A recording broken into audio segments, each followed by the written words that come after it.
Let's look at an example involving proportion. So if two triangles are similar, what that means is basically they have this exact same shape, but one is smaller, one's bigger.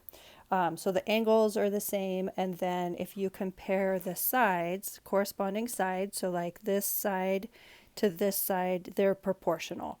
So we could set up a fraction 4 to 6 is going to have the exact same value when you simplify that fraction as this side. So we would have 4 to 6 is proportional to any side in the triangle. And so you can see if I simplify the left side, both are even, so I could divide by 2.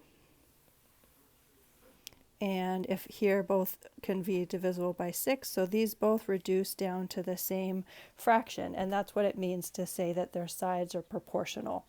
Okay, it's one of the most helpful things to know about a triangle because it allows us to solve for a missing side length.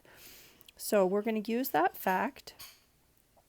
I'm going to go ahead and erase this, and so we're going to use that fact to find x. Okay, so since we know that the sides are proportional, that means that the side length from A to B divided by the side length from D to E creates a fraction, and that would be the same as if we compared any length. So for example, the base of the first triangle would be 4x plus 2, and that's going to be proportional to the base on the lower triangle. And now with proportion, so a proportion is basically you have just a fraction or a ratio set equal to another ratio. So like right here, that is a proportion, and we can set cross products equal. So we'll take the numerator of the top and just multiply it times the denominator. So you'd set that cross product, and then you do the same thing, set the other cross product equal. Okay, so we're going to take the numerator, and I could have gone 6. It doesn't really matter which order I go. I'm just going to set both of those cross products equal.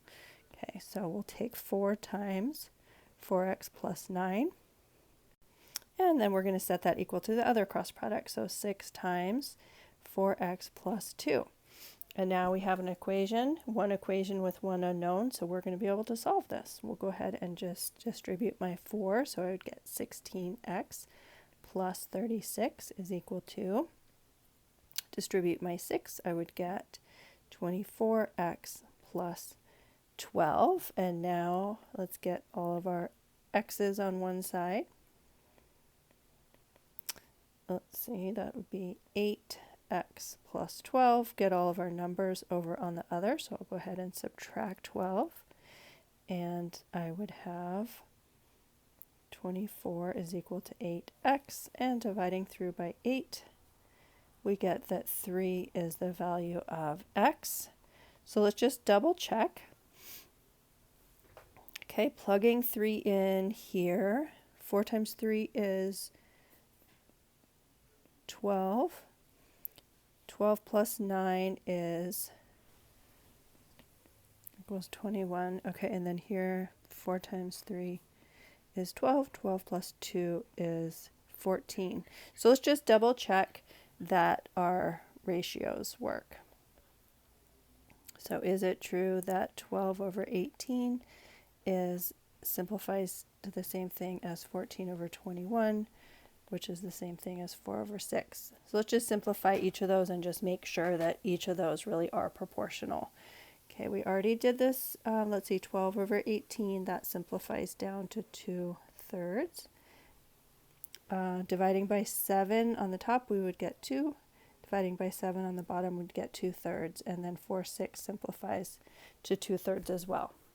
Great, so we solved for x. We checked that it really does make those triangles have proportional sides, which is what they need to be for similar triangles. So we're done.